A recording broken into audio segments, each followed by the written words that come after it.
The Senate Armed Services Subcommittee on Seapower convenes this morning to examine Navy shipbuilding programs and review of the defense authorization request for fiscal year 2020 and the future years defense program.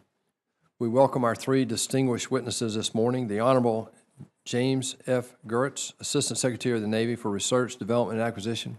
Good morning. Vice Admiral William Mertz, Deputy Chief of Naval Operations for Warfare Systems, and Lieutenant General David Berger, Deputy Commandant of the Marine Corps for Combat Development and Integration. General, congratulations on your nomination to be the next Commandant of the Marine Corps. Delighted to have you three here today. Thank you for your time and effort. This is our first public meeting as the chairman of the Seapower Subcommittee. I'm humbled to be leading this subcommittee, and will do all I can to support our men and women in uniform. Today we have the smallest Army since World War II, the smallest Navy since World War I, and the oldest and smallest Air Force ever. At the same time, we face complex threats from China, North Korea, Russia, and Iran. A robust naval fleet is critical to deter aggression worldwide, project power, and support our allies. Subcommittee on Seapower will provide vital oversight and support for our Navy and Marine Corps as they work to meet this increasing demand for global missions. I want to thank Senator Wicker and Senator Hirono for their leadership over the past 4 years. I hope this subcommittee will continue to work in a bipartisan manner. I fully expect that. Earlier this month, the subcommittee received a classified threat assessment and learned how our Navy and Marine Corps plan to operate in the face of these ever-growing new threats. As we begin consideration of the budget request, this briefing was very helpful in providing context for our next series of budget-focused hearings on shipbuilding, naval aviation, and Marine Corps ground systems. Thank you again, Admiral Mertz and General Berger, for your participation in that and for the private briefings that you guys have given us. In 2016, the Navy increased its minimum requirement to 355 battle force ships, a reflection of the strategic shift to great power competition. Today, the Navy stands at just 289 battle force ships.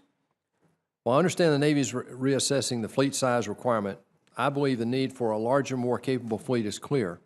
I look forward to hearing from our witnesses today about the Navy and Marine Corps plans to achieve these requirements as soon as possible.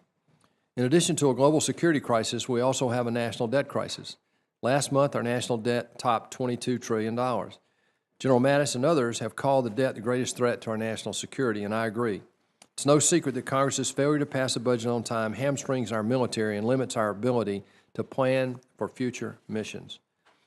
While there are many factors beyond the control of this subcommittee, the Secretary of the Navy's comments caught my attention in December 2017 when he said, and I quote, "Continuing resolutions have cost the Department of the Navy roughly $4 billion.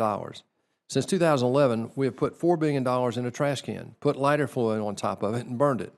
End quote. Wish I'd have been smart enough to make that quote. That's pretty good. Budgeting by CRs is no way to run the government, and Congress must do better. In this regard, I'd like to hear from our witnesses today regarding this budgetary and operational impacts of continuing resolutions and the return of sequestration in fiscal year 2020, potentially.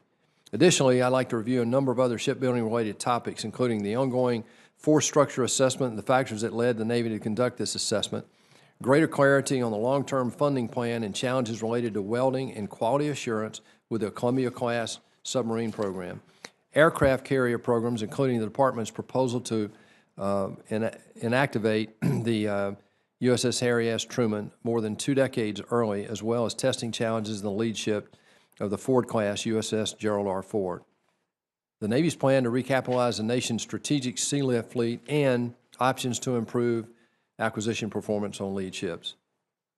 This subcommittee will continue to work with the Navy and Marine Corps to build a larger, more capable fleet, while at the same time demanding the best of our every taxpayer dollar. I look forward to our witnesses' testimony, and I now recognize Senator Hirono and thank her for her steadfast commitment to this committee over the last 4 years.